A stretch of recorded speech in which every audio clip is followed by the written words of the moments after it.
Thank you, Minister Pellegrini. And now I have the pleasure of inviting Mr. Sandro Gozi, Under Secretary of State for European Affairs and the Secretary of the Presidency of the Council. Please, Mr. Thank you very much. Buongiorno a tutti. I will follow the example. I understand that English is the official language in this meeting, so I will not follow the rule, because we have a certain language rule in Italy, because we think that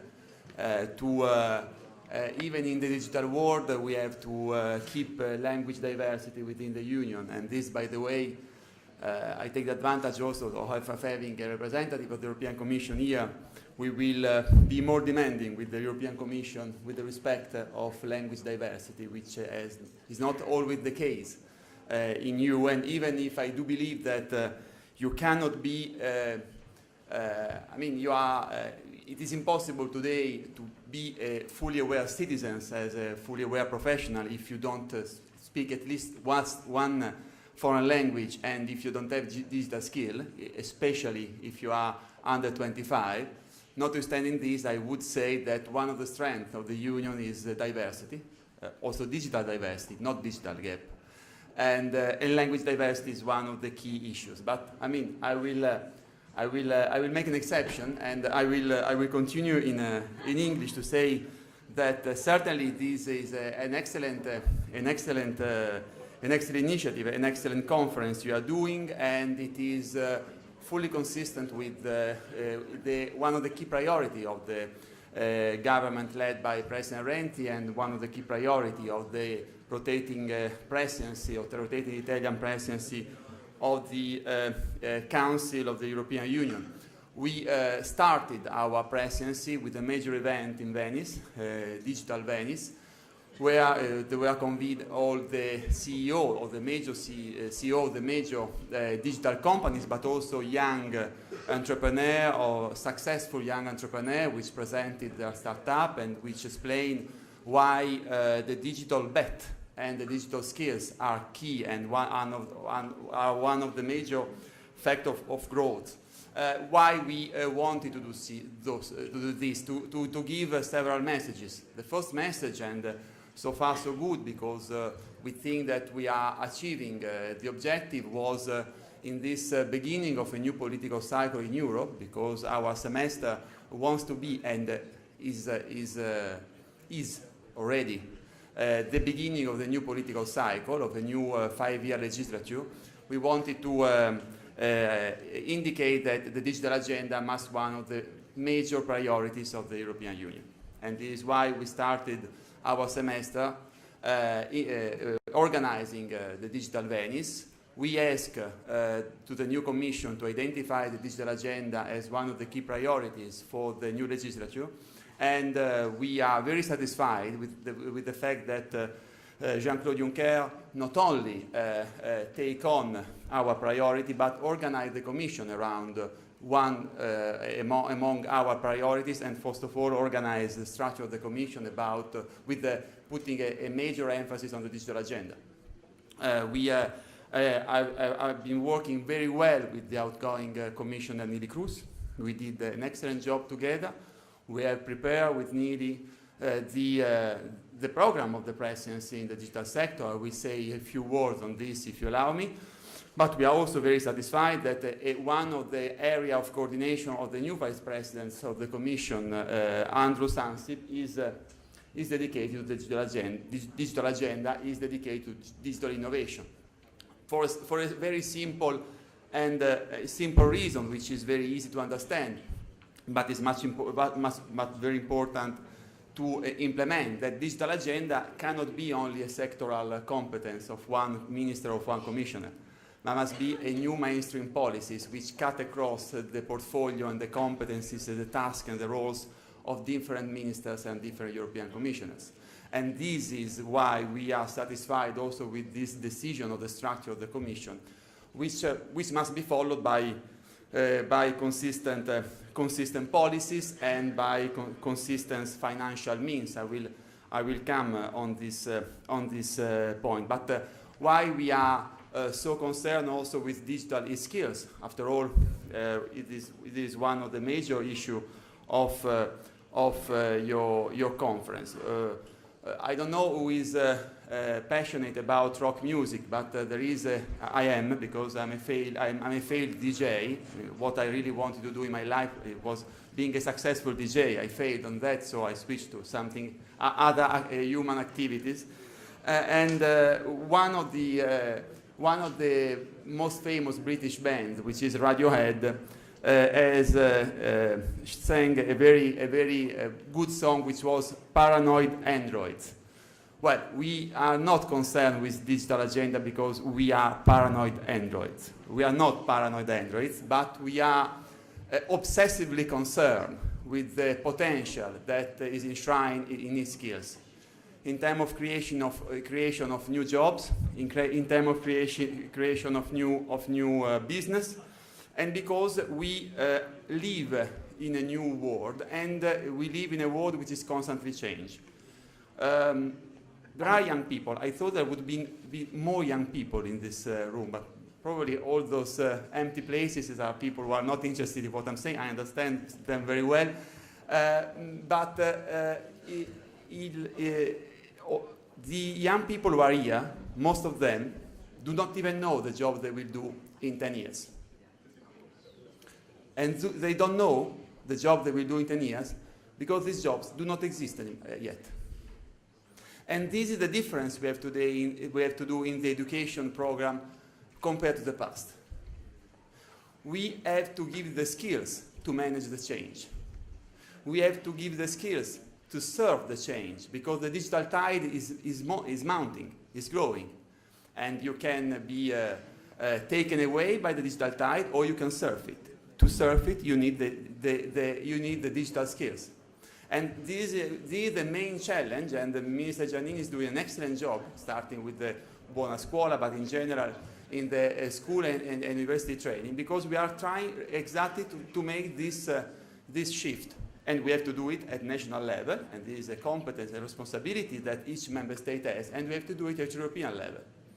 We cannot train to do a job. We have to give the skills to face the change and to manage the change. And this is the first reason why not being paranoid androids, by trying to be responsible politician, a responsible member of the government, we are focusing very much on the digital agenda. We are doing so at EU level. It is clear that this is one of the success, and we want it to be even more successful of our semester.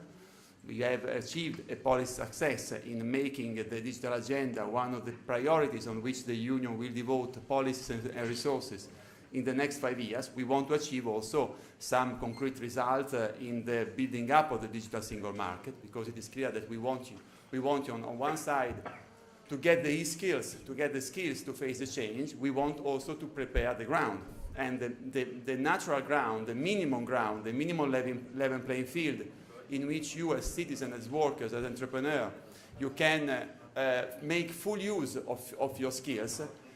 The minimum is the European digital single market. There is a problem, once again, of hypocrisy in Europe, because the Europe we have known in the last years is an hypocritical Europe. Hypocrisy of the EU institutions, hypocrisy of the European government.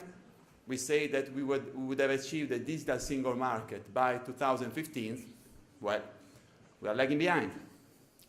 And we want to give a strong push to this. We are focusing, for example, with our legislative activities in the semester on the so-called telecom package. The telecom package, I won't go into detail, it are one of the cornerstone of a new digital single market. We are working on difficult issues such as net neutrality. We are working on difficult issues such as roaming. There are resistances, notably, surprise, on roaming. I don't understand why, being a European citizens using a single currency, moving freely in a single market, I have to pay roaming when I call Rome from Paris, and I don't pay roaming when I call Rome from Rome. There is clearly something that we cannot accept and on which we are working hard.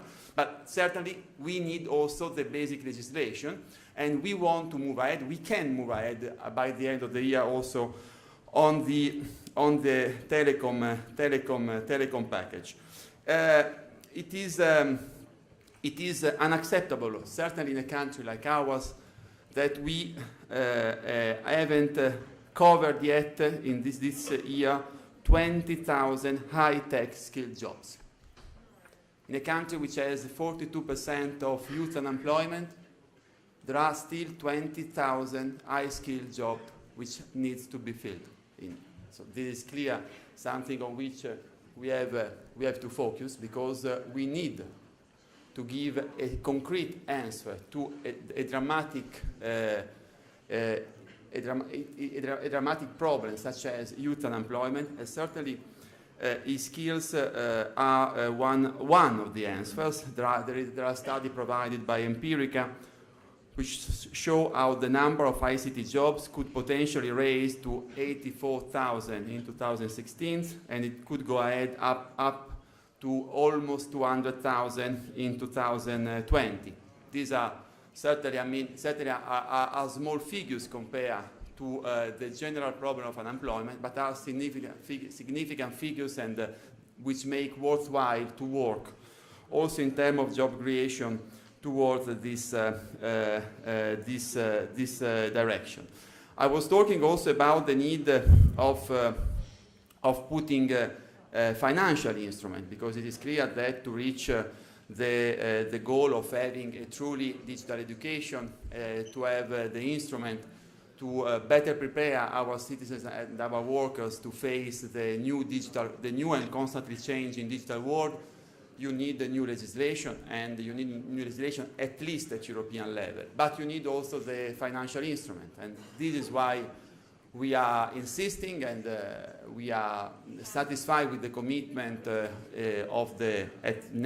European level of the new President of the European Commission to identify the digital agenda as one of the key sectors in which to invest part of that 300 million euro plan based on additional private and public resources, which will be as a service of the new growth and jobs program of the Union. The fact that among the three highest priorities, together with energy and the sustainable development, and together with the infrastructure, which are also very important also for the digital agenda, the digital agenda is something which for us is very important, and which is fully consistent with the priority which we had identified in our semester. In parallel, we are doing the same at national level, and this is true also for digital education.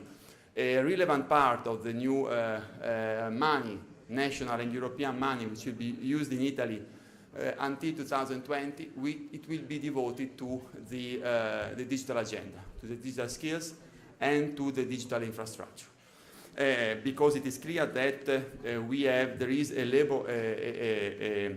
labor share between Member States and European Commission, but we have to work all together toward the same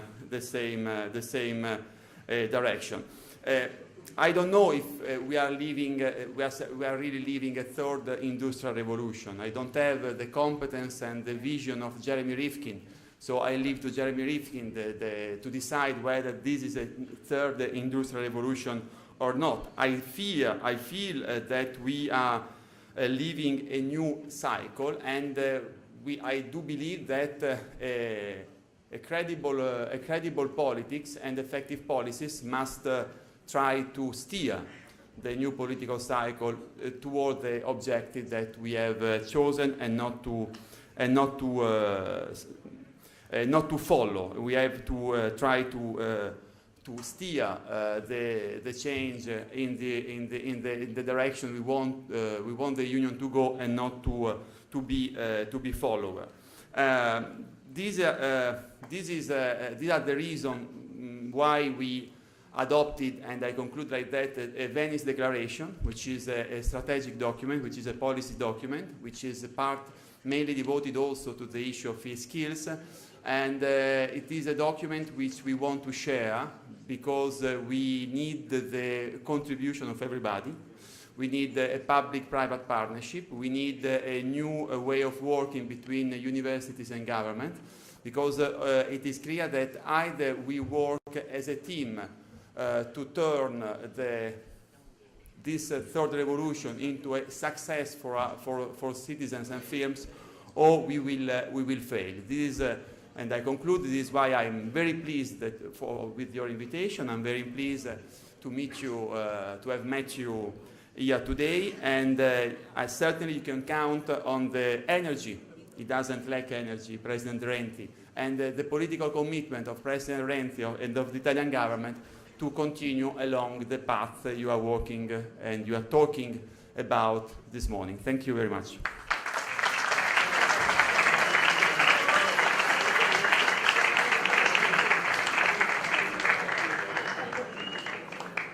Thank you, Sottosegretario Gozi, and I would say also your energy, your personal energy.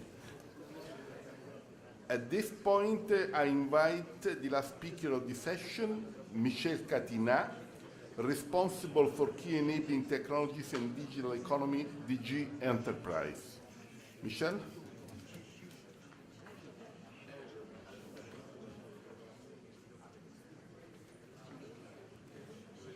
Signora Ministro, signore e signori, studenti, sono molto lieto di essere qui oggi.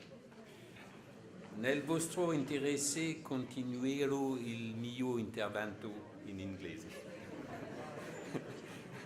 So I'm very, very pleased, of course, to be here to participate in this event in Rome, the second grand event of the e-skills for job campaign for 2014. And I want to congratulate very warmly the organizers for their strong and efficient support to this campaign. Last May in Athens, the launching event was a great success. And it was very encouraging for us to see the great enthusiasm and very positive response to our initiative on e-skills for competitiveness, growth, and jobs. Athens and Rome are historically two very important cities at the heart of our European civilization.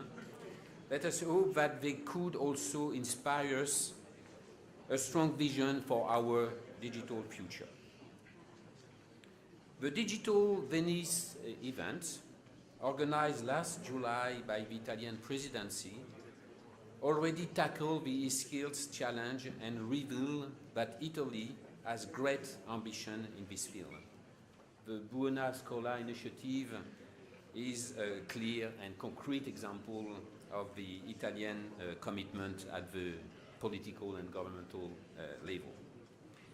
We in the European Commission are also very committed to this topic, and the campaign e-skills for Job will continue in 2015-2016 as we need to inform more people how to acquire e-skills and find jobs in the digital economy. So what is the European ambition? Last year at the European Council in October, the head of state and government discussed the digital economy. They recognized that the Grand Coalition for Digital Jobs, launched by the European Commission in 2012 to further promote the EU e-skills agenda, should be strengthened. To date, there are 55 pledging organizations and new national coalitions have been launched in Greece, Latvia, Lithuania, Malta, Poland, Bulgaria, and Romania. In addition, 8 regional and local coalitions have been launched. They propose that part of the European structural and investment funds should be used for ICT education and that funding should support retraining and vocational training in ICT. They also call for a higher degree of integration of digital skills in education as well as vocational training and lifelong learning. Let me now emphasize the increasing importance of these skills, and I'm sure that everybody in this room will believe me. Since the launch of the EU agenda on skills for the 21st century in 2007, so 7 years ago, the level of visibility of this policy area has increased considerably. There is now a broad consensus that the competitiveness of the European industry is increasingly dependent on the innovative and efficient use of the new digital technologies. Of course, technology is creating new jobs, new job opportunities, but is also making some jobs obsolete.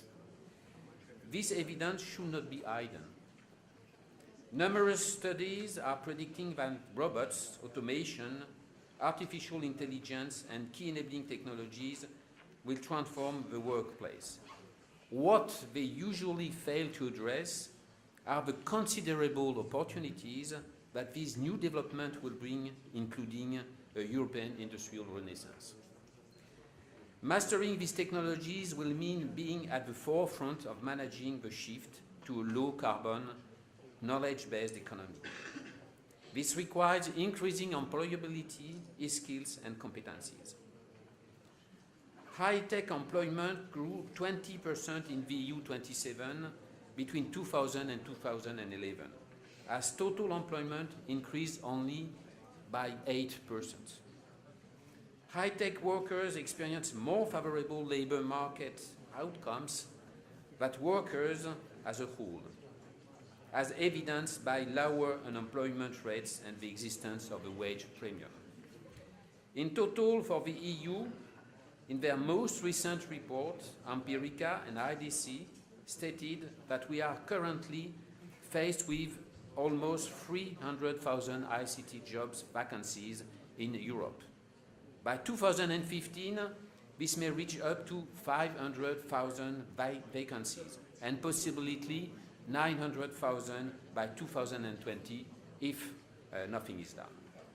Germany, France, Italy, and the UK collectively account for more than 60% of this gap. The lack of digitally skilled professionals, managers, and entrepreneurs is hampering growth and contributing to business delaying ICT investments. The market requires new hybrid skills, not only ICT technical skills, but also communication, entrepreneurship, and business knowledge. More than 60% of all ICT professionals in Europe work in ICT using sectors such as automotive, banks, etc. This percentage is growing as all sectors are increasingly transforming themselves with new technologies. This is where the main opportunities for jobs and careers are to be found, not just merely in the ICT sector. There are some encouraging signs that Europe as a whole started reversing the decline of the number of young people entering ICT education. However, it is unlikely that we will be able to get all the ICT specialists and e-leaders that are needed for several years to come. This is why new initiatives by member states and partnerships with stakeholders are necessary.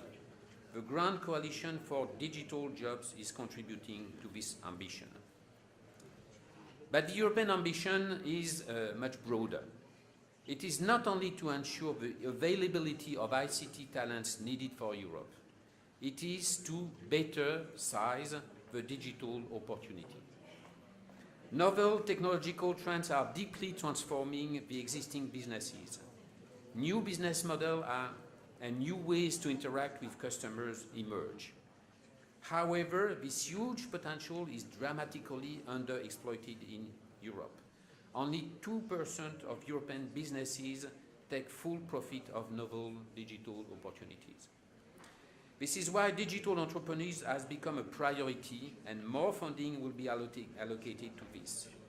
A European campaign called What If I has been launched, aiming to promote widely the benefits of digital entrepreneurship. A comprehensive European action plan is under preparation, aiming at providing Europe with talented digital entrepreneurs, that is to say, with entrepreneurs knowing how to smartly exploit digital technologies to develop their business. We are now working with member states to improve access to finance through a wider range of EU financial instruments, in particular the so-called COSME program, which is a program for enterprise and small and medium-sized enterprises. In the COSME program, 1.4 billion euro is allocated to improving access to finance for SMEs. We finally need to promote a culture in Europe where creativity and initiative are actively encouraged. Let me conclude now. My objective was to highlight some challenges and opportunities for Europe in the context of current digital technologies trends. It was also to offer you a brief overview of our action at the EU level. Much more can be done, in particular by leveraging respective European and national policies. We expect that the feedback from the EU, from the e-Skills for Job campaign, will provide us with new creative ideas to foster European growth and jobs in the digital economy. I wish you a very successful event, and I thank you for your attention.